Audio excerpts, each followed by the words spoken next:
All right, ladies and gentlemen, welcome to No Final Bell. As always, it is Jason and Marty here.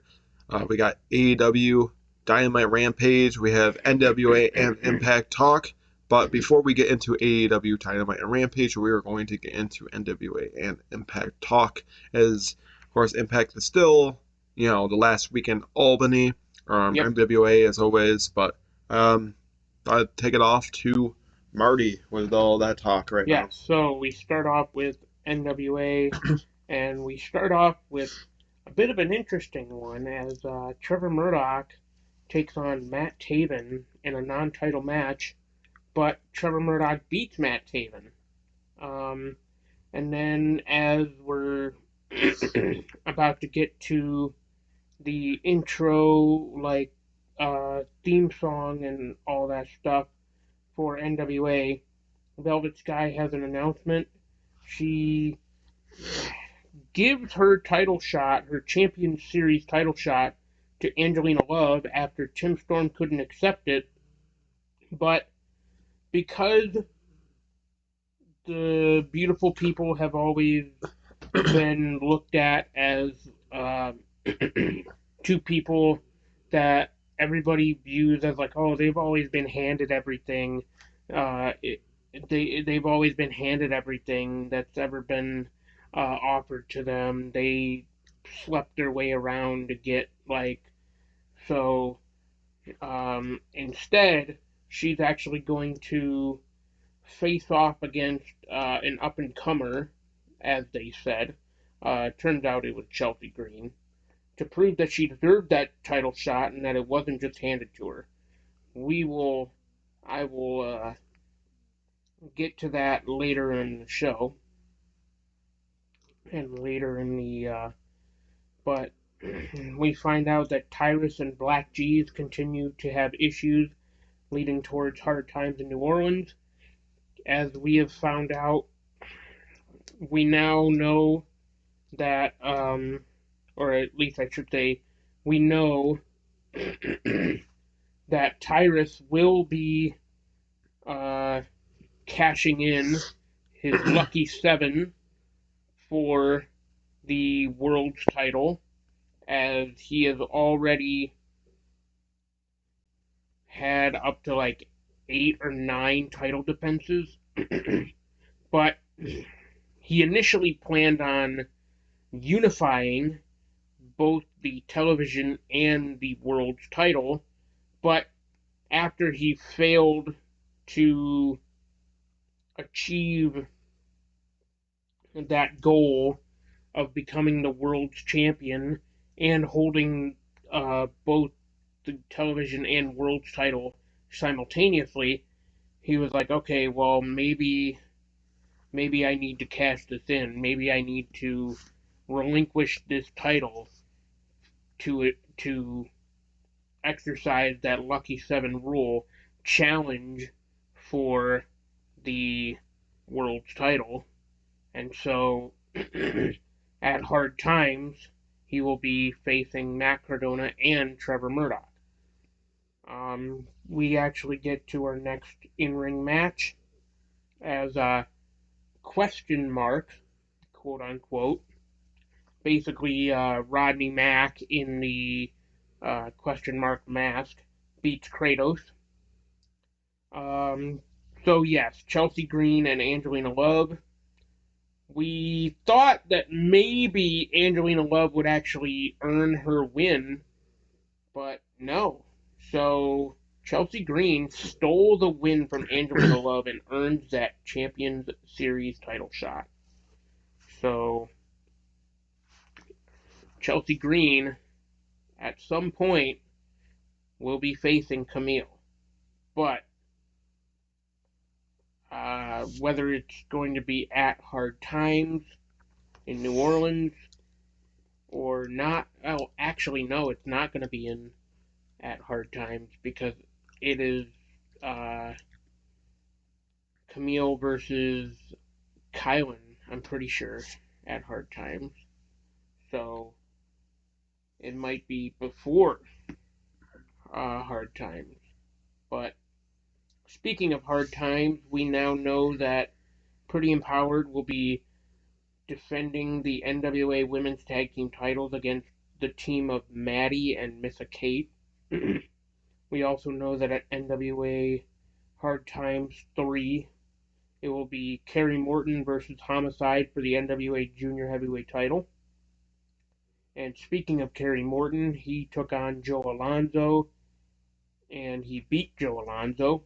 And then in the main event, EC3 beat Mercurial. So that is it, NWA. Then we get to Impact. We start off the show. We start off the show with Ace Austin. He is found knocked out in the parking lot, and Bullet Club questioned where Bully Ray is, as he is not found with Tommy Dreamer. The whole thing going on right now is that Bully Ray cannot be trusted. That's the whole thing. Is in the past, Bully Ray has stabbed people in the back. He's blindsided people. He's betrayed his own teammates, his own brother in the past in Impact Wrestling. So everybody is telling even Josh Alexander, like, hey, don't trust Bully.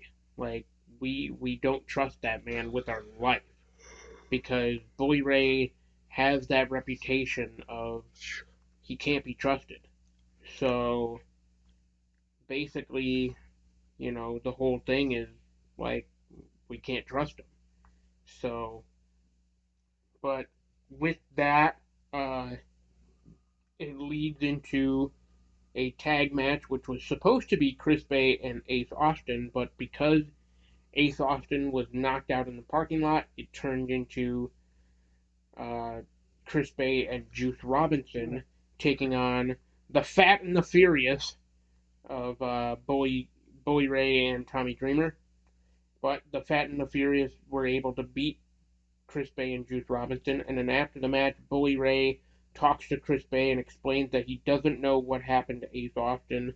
And, hey, I sorry I, laid into you earlier, but, hey, we were in the heat of the moment. I got fired up. I got heated. I hope you can understand, kind of thing. So basically, Bully Ray has been showing a side to him that he's actually taking it seriously. He wants to do things the right way. Then we have Taylor Wilde and Mia Yim. Taylor Wilde beats Mia Yim, and then after the match, Mickie James comes out to challenge Taylor Wilde to a match, but then gets interrupted by Vexed and Gazelle Shaw, who beat down Mickie and Taylor, and Jordan Grace comes down to make the save for Mickie and Taylor. But interestingly enough, Mickie James was eyeing that Knockouts World title. She definitely wants to be, I believe she's a 4-time right now. She wants to make it 5. So either way, Mickie James wants to get back to that title picture. She definitely does not want to give it up just yet. And honestly, she shouldn't. She is still proving that she has a lot left in the tank, and she should absolutely prove it. So then we get a match where, hey, I believe. Do you believe? Believe in Joe Hendry? Do you believe? Sure. Do you people believe? I believe in Joe Hendry. And it paid off, as Joe Hendry was able to beat Jason Hotch, and I believe Jason Hotch is the guy that they signed from the Gut Check, I think, or something like that. Either way, Jason Hotch is in a way he's kind of a jobber until until he actually does something to prove himself and prove to me that he's not a jobber. Like, at least to me right now, he's still a jobber. And it's no disrespect to Jason Hodge, but, like, just in general, too. Um, so we had a segment where last week on Impact, or I should say the week before on Impact, Frankie Kazarian came out after Josh Alexander's world title defense and exercised option C. Well, this week it was him, excuse me, relinquishing the X Division title, and with that he will challenge Josh Alexander for the World Championship, the Impact World Championship at Overdrive on November 18th in Louisville, Kentucky. But after doing that, he gets beaten down by Steve Macklin, and then it brings out Josh Alexander to make the save for Kaz. And basically, after that whole segment, Kazarian. Well, before we get there, Eddie Edwards hints at something ending, whether it be his marriage ending or Honor No More ending. We will get to that later on. But so it bring it back to Josh Alexander and Frankie Kazarian. They go back and forth, and Frankie is like, "Hey, I didn't need you out there," but Alexander's like, "Yeah, you may not have needed me, but it's like, hey, you know, you wouldn't have been able to really take him on by yourself." And Kaz is like, "Well, that's true, but hey, just a word of advice, I don't trust Bully Ray." So even Frankie Kazarian is telling Josh Alexander not to trust Bully Ray. So we go back to in-ring action. Rich Swann beats Eric Young, and after the match, he gets beaten down by the man in the yellow hood and Diener, which now I know that that's like pretty much their like Violent by Design's whole like thing with it's like their followers kind of thing. Um, but then Sammy Callahan comes out to even the playing field. They're those men in yellow. They're the ones that cost Sammy Callahan the match. The Call Your Yes. Shot Gauntlet at Bound for Glory. So Sammy Callahan entering a feud with Violent by Design. So it seems. Um, we get so then we get to a segment, and the major players, Brian Myers and Matt Cardona, seem to be hinting at the Impact Tag Team titles. So we know that next week, Vexed and Gazelle Well, Shaw will take on. It's somebody's. my phone. Pause it. All right. Sorry about Sorry, that. I'll I let. had to take a phone call, but going back to, we have the matches announced for next week. Earlier in the show, we saw Taylor Wilde with Jordan Grace and Mickie James getting beaten down by Vexed and Gazelle Shaw. Well, next week, it's been made official. Vexed and Gazelle Shaw will take on Mickie James, Jordan Grace, and Taylor Wilde in a 6 knockout tag match. Also next week, it will start an X Division tournament with a new champion being crowned at Overdrive. And the participants of the tournament are as followed: Black Taurus, Laredo Kid, Yuya Uemura, PJ Black, Alan Angels, Trey Miguel, Kenny King, and Speedball Mike Bailey. With the first matches of the tournament being Alan Angels taking on Trey Miguel, and Black Taurus taking on Laredo Kid on BTI. Normally I don't watch BTI, but this one I might just have to uh, check out the match, because like the thing about BTI is like pretty much just recaps like the week before in Impact with like one bonus match. And so the bonus match for BTI this week is going to be um, focusing on that X Division Championship tournament. So maybe they'll recap who won that match on Impact. So either way, I will make sure to give you the results next week. But in the main event of Impact, the Kingdom taking on Heath and Rhino for the Impact Tag Team Championships. Can Honor No More, can the Kingdom retain their Impact Tag Team Championships? As you know, the week before they showed up on AEW Rampage in Montreal. So Toronto. Or I'm sorry, not Montreal, Toronto. That's right.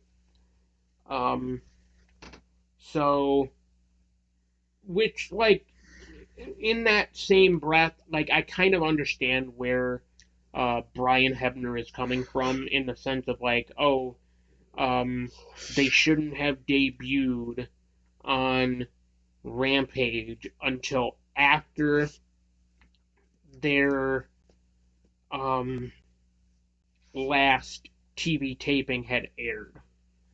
I kind of see where Brian Hebner is coming from because, like, you know,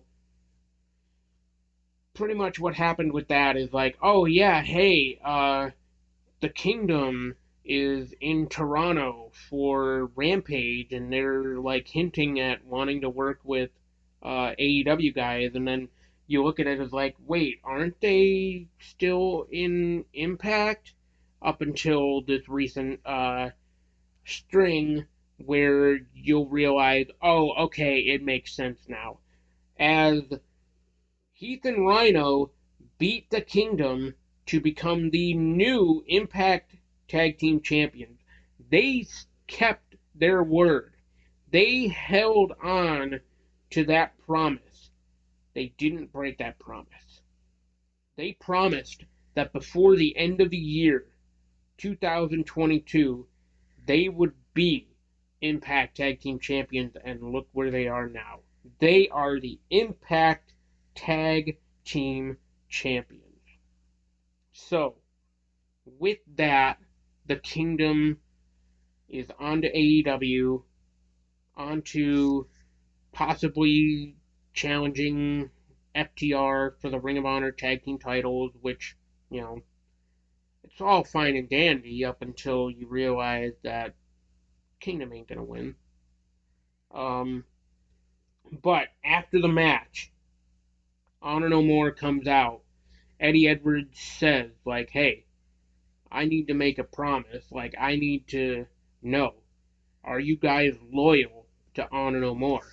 And he even asked PCO if he was loyal to Honor No More, to which Vincent had to put the bag over his head to like calm down his monster.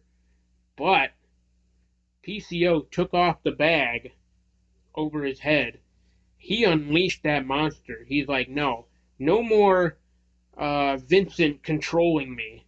And matter of fact, he even took out his anger and frustration on Vincent. So Vincent no longer controls PCO. PCO controls himself now. And he unleashed his madness on Honor No More, seemingly ending the faction. As we now know, like I said, that the Kingdom is AEW bound. They've already showed up. As far as Eddie Edwards and the rest of them go, we know that PCO has signed a new extension, which will see him with the company until next year. As far as everybody else is concerned, Eddie Edwards and Kenny King and Vincent. Um, that's a bit of a tricky one because like we don't know the status of their contracts.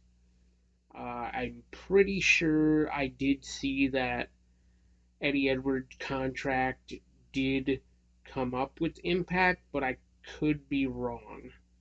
Either way, I don't see why Eddie Edwards wouldn't re-sign with Impact. I mean, he spent a good majority of his career there. And granted, yeah, like with the whole storyline that he's playing up of like, Honor No More, like all this stuff with Impact, it's like, you know, for the most part, he's been very faithful to Impact Wrestling for even giving him like a platform essentially. But yeah, either way, that is it for AEW, for NWA and Impact. Now we bring it over to AEW, as Jason better do this before he falls asleep. Yeah, I know. I'm tired. I'm sorry, everyone. Um, yeah. So we start off the night and with Championship Tuesday. Yes, Yes, Title Tuesday. Title Tuesday. Um, so we start As off long the as it's night with Title high Tuesday and not fashion something else. as Death Triangle and Best Friends face off against each other for the AEW World Trios Tag Team titles. It was a pretty back and forth match.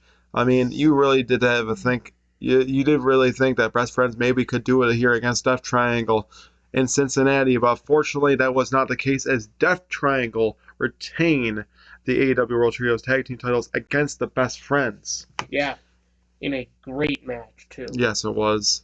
All these matches were great. Yes, they were. Dynamite and Rampage both had like very very stacked championship matches. Yes, I will agree. So going forward, I don't know why they always got to be involved with the title picture, but Britt Baker and Jamie Hayter say by the end of this year, one of them, they're not saying both of them, they're saying one of them will be Women's World Champion. Let it be Thoughts? Jamie Hayter. Jamie Hayter would make the most sense than Britt Baker here. I was gonna say but to your point, like, yeah, why does Britt always have to get involved with the women's world title picture? Now, if they were saying that both of them will be women's champions in the near future, I would believe that. That would make like more, But they said women's world champion. Yeah. So Britt probably more so than Jamie Hayter if we're talking logical sense.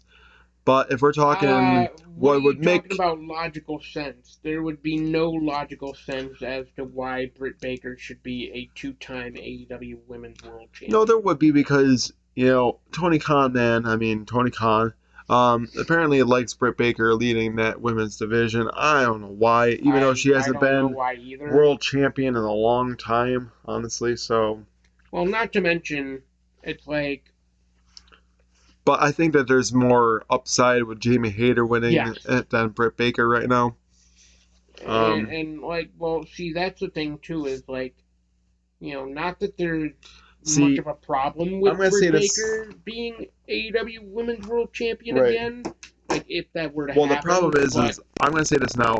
I don't mind, like, if Britt Baker wants to challenge Jamie Hayter for the championship and this leads into a feud, fine. I'm okay with that because it makes a lot of sense with, everything that's gone on with them. I'm fine with that. What I'm not fine with is if you give Britt Baker the championship and then Jamie Hayter's just, like, kissing up to her ass and just following her, and so is Rebel. Because that's going to be like, why? Like, that makes absolutely no sense. So, I agree with the statement. I think that one of them will be the Women's World Champion. As far as this year, I don't think it's going to be this year. I think it's going to be next year. Yeah. I don't think Tony Storm is going to lose that title anytime soon. Well, that's the thing, too, is, like, pay attention to the fact that they said Women's World Champion. It's like, you mean to tell me that Britt Baker or Jamie Hayter couldn't even be the TBS champion? Right. So, I mean, you know. But to be fair, the women's world title feels more important than the TBS title, which is just sad because like they're trying to make that title like feel important, but at the same time it's like how can you do that when your champion is literally undefeated and like the people that you could have given the title to like, you know, like just in general too, Athena Hmm. should have already been TBS champion. Right. Ruby Soho, for that matter, should have already been TBS champion. Um, like yeah, of all the of like okay, I would say maybe like the past 5 or 6 opponents of Jade Cargill probably should already have been TBS champion by now. Right. Like especially Willow Nightingale, because like she's challenged her like what 2 or 3 times, and all those times she didn't win. It's like at that point, it's like, you know, when are you actually like, what benefit does it give to Willow Nightingale to like constantly lose for the TBS title? I mean, I guess I can understand it from the sense of like, oh, she's got to build her way back up to that point to challenge again. But at the same time, it's like, at, at that point, why don't you just give her the fucking title? Right. Like, what are you doing with her if you're like, I can understand the fact of like, oh, um, you know, it's a really like Willow Nightingale is doing it for like, oh, she's a really good title chaser. Like, sure, but why don't you actually like, pull the trigger and actually give her the title? But, Tony Khan must have bigger plans in place in mind for Jade Cargill and the TBS title, but in my opinion, I think like you should really just, you know, who's to say though that they don't ultimately have Jade Cargill hold that title until she reaches 50, 50 and 0, and then after 50 and 0, she gets handed her first loss Right. and loses the TBS title. Oh, who But knows? honestly, So, going on, Tony Storm and Hikaru Shida face off against each other. Um, Tony Storm does beat Hikaru Shida to retain the interim women's world champion. And then Britt and Jamie can't come out. And Saraya beats down Britt Baker. And then Rebel and Hater beat down on Tony in the ring.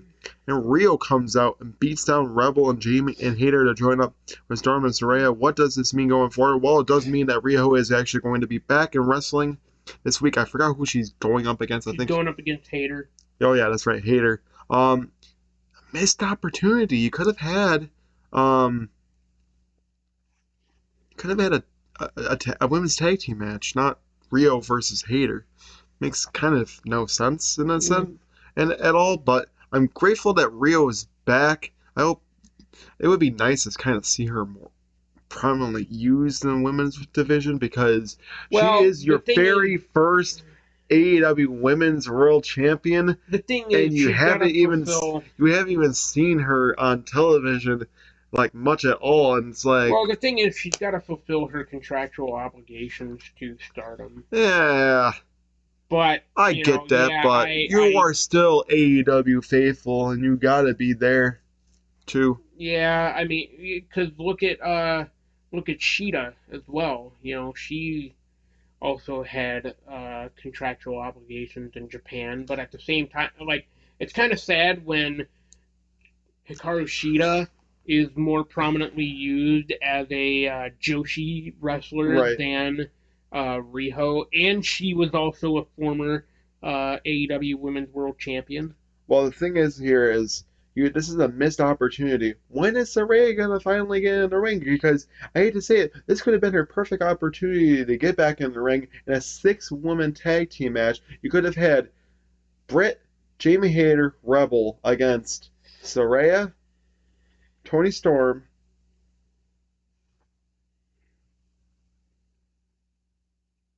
and Riho. Yeah, sorry. Riho, Tony Storm, and Saraya versus um, Britt Baker, Britt Baker, Jamie Hayter, and Rebel. It kind of writes itself. It makes sense because of what happened, but no, you're gonna like, oh no, we're gonna just get the fans Rio versus Jamie Hayter because that makes more sense. That makes absolutely like that to me doesn't make any sense. But you know what? If you want to give Saraya anybody, have her go up against Jake Cargill for the TBS championship at Full Gear. Because why the hell not? Now, see, here's my problem with that. Saraya would have to win. And it could happen. Could happen doesn't mean it will happen. I mean, of course, that's probably not going to be the plan. It's probably going to be Nyla Rose against Jake Cargill because they're really pushing more towards that right Yeah. now. Which, fine. Nyla Rose now is getting used and, causing problems with Jake Cargill. Yes, would it be cool to see Nyla Rose win the title? Yes, it would be cool because nothing Yeah. against Jade, but Well, Jade's not only not that, it's like, really. you got to do something with Nyla Rose besides just have her as like, oh yeah, she's just another woman on the roster. Like, no, dude, she's also a former women's world champion. It's like, AJ's very badass of a yeah. woman to I be mean, able. granted, a lot of people think she's still very green in the ring. It's like, maybe when she first started in the company, she was pretty green, but in my opinion, I think she's improved a lot. So, because a lot of people are saying, "Oh, she's very green in the ring. She like reckless. Like she doesn't care about the safety of who she's going up against." It's like, no, like I said, she has improved a lot over the span of the 3 years that she's been signed. Right. So it's like it's safe to say that she has definitely, you know. So All right. So Warjo, they had their problems with the kingdom. We were talking about the kingdom on Impact. Well, Warjo won a piece of the kingdom. Thoughts? I think they're going to eventually face off against them. What I would like to see with this number one contenders match, I understand that's happening with FTR and it's happening with Swerve Under Glory, but I think that you know uh, for this, I would be okay with them facing off against each other. But of course, the Kingdom do want ROH World Tag Team titles, so why don't you make this a number one contenders match, and then whoever wins faces off against FTR for the ROH World Tag Team titles? yeah, I agree. I mean, the thing about it is like, um, I get it because ultimately, like, um, they're vying to be number one contenders for the AEW tag team titles, and honestly, like, yeah, um, FTR has been the number one contenders for the AEW tag team titles since, what did they say, April? Something like that. And then, you know, you have Swerve and Our Glory, who were the former champions, but they never received their one-on-one rematch. And it's like you pretty much have to earn that rematch, which, I mean, if you ask me, I think they should have already got, like, they should already, like, you know, they're entitled to that championship rematch just out of the gate. but Hmm. like at the same time, it makes sense why they're doing this because like FTR have been the number one contenders for a long time, and Right. they pretty much have to get past Swerve in Our Glory to um, do it to like get to that next level. Right. So All right. So FTR wants to be the best tag team of all time, and they have the Kingdom on their backs, and they want to win back the AEW World Tag Team titles and want to be two-time champs. And then Swerve and Glory deserve them more and deserve a shot, and we'll face off next week for the number one contender spot. Thoughts on that one? Hate to say it, they're Swerve and Glory, but I think FTR are well deserving of their spot. They are the rightfully crowned um, number one contenders because I mean they've lost those they earned it, and yeah, I think they're gonna beat Swerve and Glory. I think Swerve and Glory are gonna really disband. I think, like I said all along, you're going to see Keith Lee and Swerkland facing off against each other. I think they're going to yeah. feud into full gear. Um, it makes a lot of sense because of everything that's been going on with them. But Well, not to mention, um, FTR pretty much like it's weird too because like they're pretty much like the tag team version of the Ultimo Dragon, and like you know the fact that they're pretty much going to be collecting all these tag team titles. And the thing about it is like they already have three sets of tag team titles in the AAA, IWGP, and Ring of Honor tag team titles. So pretty much to add a fourth title to that collection of being two-time AEW tag team champions, it's like you know that would be the ultimate like whoa. But having them go up against the Acclaimed would be something fantastic to see. yeah, But I hate to say it, nothing against the Acclaimed, but it wouldn't shock me if they're transitional champions to FTR. I don't know how I feel about that, to tell you the truth. Like, yeah, honestly, at the end of the day, they did have their feel good moment in Arthur Ashe when they beat Swerve in Our Glory to become the tag team champions. But, like, if you ask me, I really think that the Acclaimed should, like, ride this wave and ride this whole, like, you know,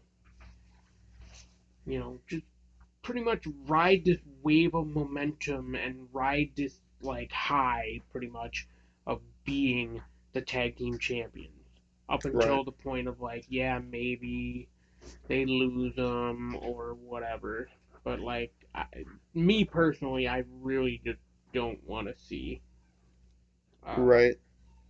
So Jay Lethal wants a rematch, and Darby claims he will beat him again. And they say that they know Darby's weakness, and Lethal and beat him down after the interview and want to bring the door down on Darby and crush him, give him the figure four leg lock. Thoughts? You better be careful what you wish for, Jay Lethal, because do you know the kind of man that Darby Allin is? You can yeah break that man. You can throw him down a flight of stairs. You can literally do anything. You can throw him into a freaking burning building, and he's gonna still come out alive. And beat the living hell out of you. So you better be careful what you wish for, because Jay Lethal, there ain't no weakness for Darby Allin. There yeah really is not. Even if you think that you know a weakness for him, it ain't true. Darby Allin will beat the living hell out of Jay Lethal, and it's sad because Jay Lethal was ranked. He was like number three in the rankings, and yeah his momentum went way down after well that. not to mention we keep going back to it when the hell is he going to get his TNT title match? See, I feel like Tony Khan has literally like dropped the ball on that title so I much, and it's like kind of sad. well, see that's the thing too. I feel like he dropped that storyline. of like, And he's oh, kind of dropped the ball with the TNT Championship. He's like, yeah, just another title on our brand. which it shouldn't be. And not for nothing. I mean, granted, I can't speak for Brody Lee, but I feel like he would be very disappointed in the fact that you know I think Tony he Khan would has be booked too. the TNT title the way that he has. All right, well, this next segment is a very long one, so bear with us, everybody. Bear with us. But I think it has a lot of great stuff in it. Um, so William Regal has an interview, and then MGF interrupts. Says he's not here to fight, he's here to talk. Wants to tell a story and wants them to hear it. When he was 19 and was training, and he got pulled aside and got WWE, Regal got him some WWE extra work. Wanted an opportunity and packed his best gear and drove to the Barclays Center and got talked to by William Regal. We'll go to the ring to have a tryout match. Went against random opponents and there were legends in attendance. It was nervous as all hell. And was fighting for his life, not a contract. When the match was over, he was victorious and wanted him to follow him and got 3 minutes to sell himself to Regal. And boy did he. His jaw was on the floor. Was going to get him a job, and I realized he wasn't going to be looked at as a no one, but looked at as a superstar, and asked how old was he. And he said he was 19, sir. I looked at him and said, "You're much too young." His heart stopped, his dreams evaporated. He will eventually get a job, along names with big names, and wants him to work his ass off with a match and a promo. Looking for his progress. Regal sends him a promo. "Max, I'm a very busy man, and I got to watch a lot of others, and WWE only hires top talent. And when you become one of them, then come talk to me." Regal squandered his dream and wanted to quit his life. Quit and wanted to kill himself. Very deep stuff. Very deep. Then realized that if he did that, everyone would win. It's funny how the tables have turned and then he got fired and snuck into his company. And that 26-year-old kid that is now the face of the company and his former company that he got fired from, that they would take big time in the bidding war of 2024. Regal to him is nothing more of a joke and will become the new world champion and is better than you and you know it. Regal says that 16 he had to fight his ass off to get into this industry and saw a big star out of him. Regal says at 17 he was going to be a star and says MGF had it easy, sunshine. Says before he was born he was mean but never would put his hands on anyone and hasn't proved anything to him. Says he needs people and things to help him out. Regal never needed it. Regal says he should do it on his own without anyone to show the world. He says he shouldn't take any shortcuts and puts the ring on. And Regal says he still has a lot to prove and walks out of the ring thoughts. We'll continue on this one. That's all I gotta say. But he certainly has a point. He definitely does. Yeah. But we'll continue on this thought as happens after the world title match. Chris Jericho and Dalton Castle face off for the ROH World Championship. What a banger of a match that was. Yeah. That was actually a really good match. Get Dalton Castle a lot of credit for calling Chris Jericho a silly little goose. A naive, silly goose. But he's a hell of a wrestler. He really is. He showcased that in this match. I didn't think that he could wrestle, not gonna lie. I mean, I know it's bad for me to say. I thought he was a little too sports entertainment for ROH and AEW, but he showed that he can actually wrestle and hold his own. But unfortunately, the Ocho, number 8, beats Dalton Castle to retain the ROH World title after a great back and forth match. And then Jericho Appreciation Society comes out to celebrate with him, and Jericho wants everyone to honor the Ocho and will destroy everything ROH, even commentators. And then gives Jerry Lynn a pile driver on the title. So something tells me that Jerry Lynn might just be the challenger for Chris Jericho. I mean, it would be As cool, but I weird just as it don't know if is, that's going to be the case. it would probably only be a one-off, to tell you the It truth. might be. But I think it's safe to say that, like, or if anything, I feel like Jerry Lynn would try to like step up to Chris Jericho, and then like Chris Jericho would just like take him out again Mm, or something like that. But never say never, and you can never count out like expect the unexpected, pretty much. So you know, as highly unlikely as it is, it very well could happen though. right. So So, go on to the next segment here. Christian Cage says Luchasaurus has moved on from Jungle Boy Jack Perry and wants anyone that has a title. Thoughts?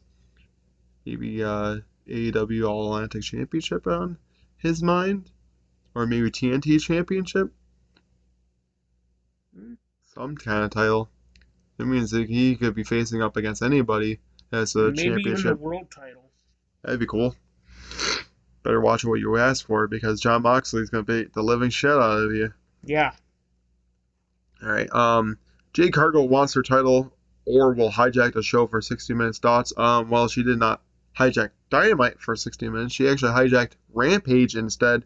Well, that's the thing too. She didn't even hijack it for 60 minutes.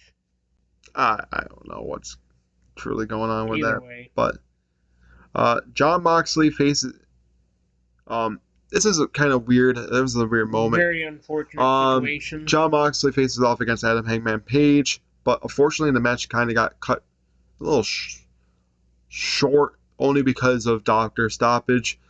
So what happened is he kind of got concussed, I think, off of the initial um, clothesline himself, but the way he jumped up in the air, he landed right onto his noggin and got concussed. Yeah.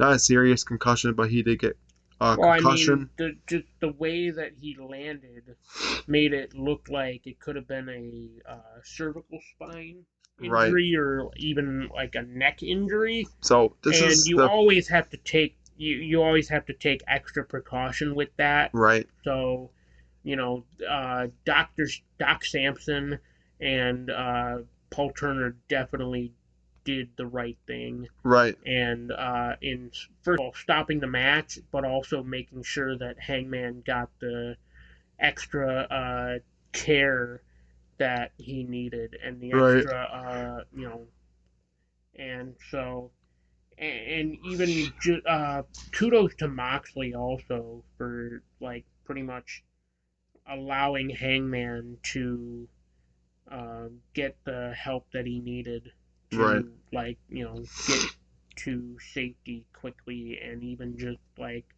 be tended to by the medical personnel. It just sucks because I feel like Hangman, even though I don't think he was gonna win that match, could have still he still had some hope and thought maybe he could have, but Yeah.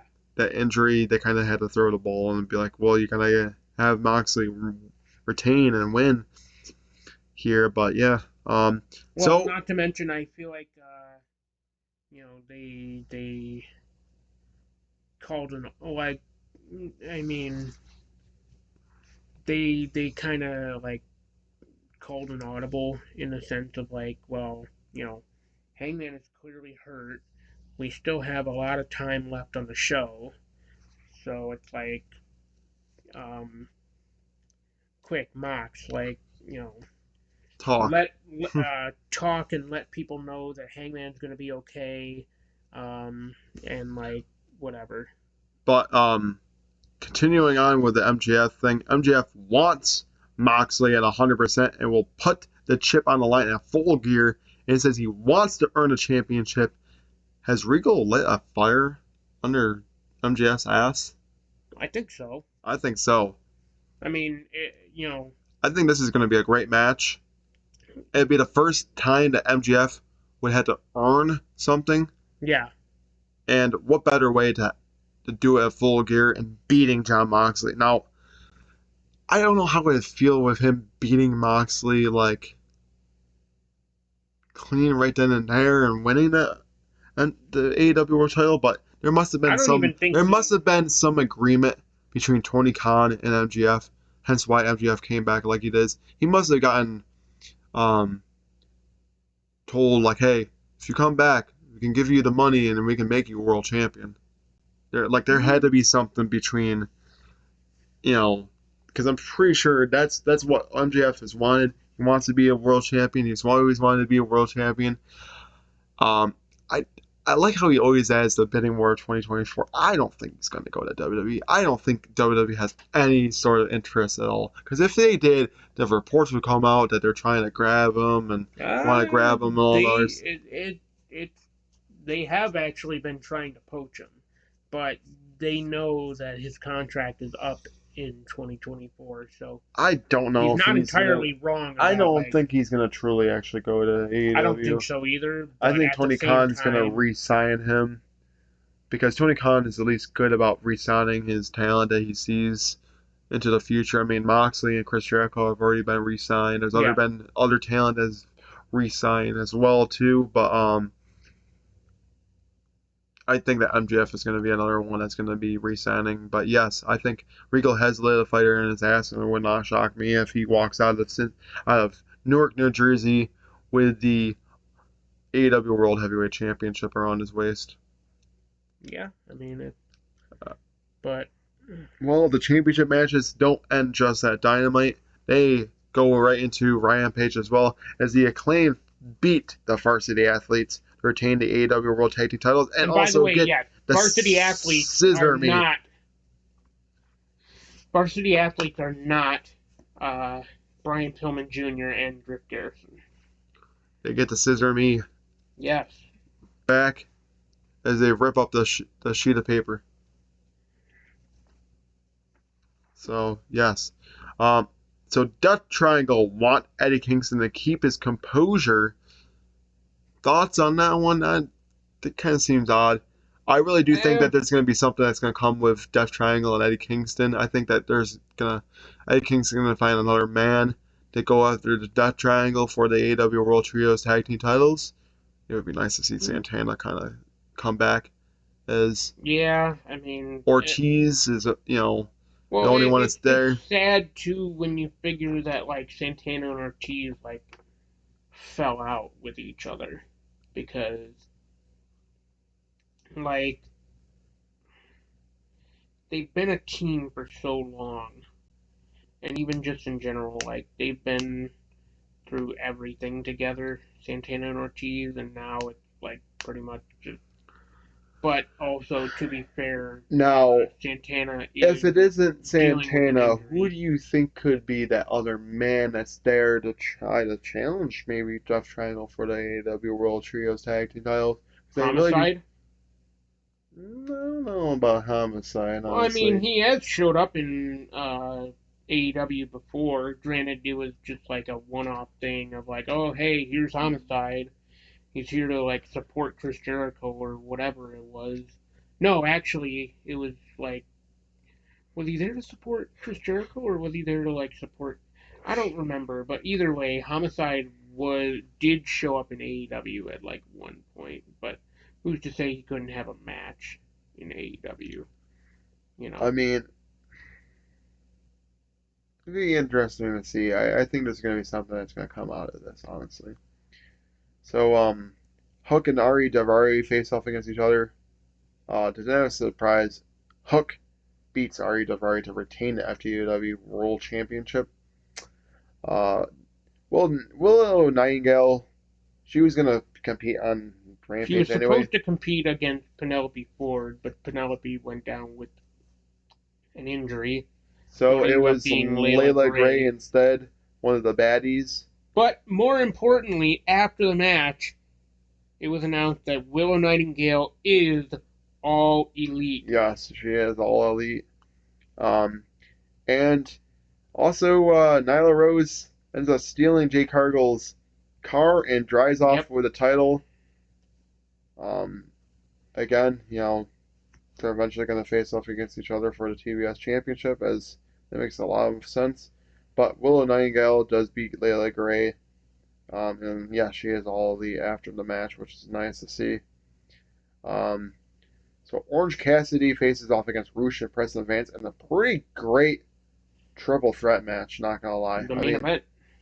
Orange Cassidy. Who knew Orange Cassidy would be a main eventer? Yeah, I know it's crazy to think about, but it was originally supposed to be Rush and Preston Vance, but it's kind of weird that Orange Cassidy got involved in this match and made it a triple threat match for the All Atlantic Championship. But hey, in the most Orange Cassidy way possible, too, he was just like, "Oh, hey, why don't you guys challenge for my title?" Because Mark Henry asked Orange Cassidy, like, "Why would you get involved in their business and put your title on the line?" Because I wanted to. he even offered up beers. What is he, Hangman Page? Although it was funny because Preston Vance was like, I can't drink this, my mask. Orange Cassidy was like, bummer. What about you? So.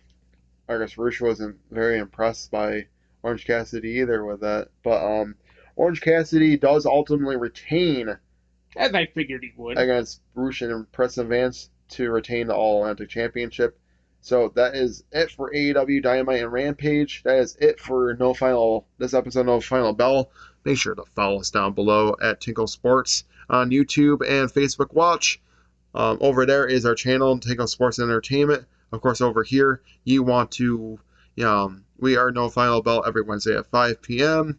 We have other shows here on this channel. We have Sunday Morning Tinkle every Sunday at 9 a.m. and also Out of Turn 4 every Tuesday at 5.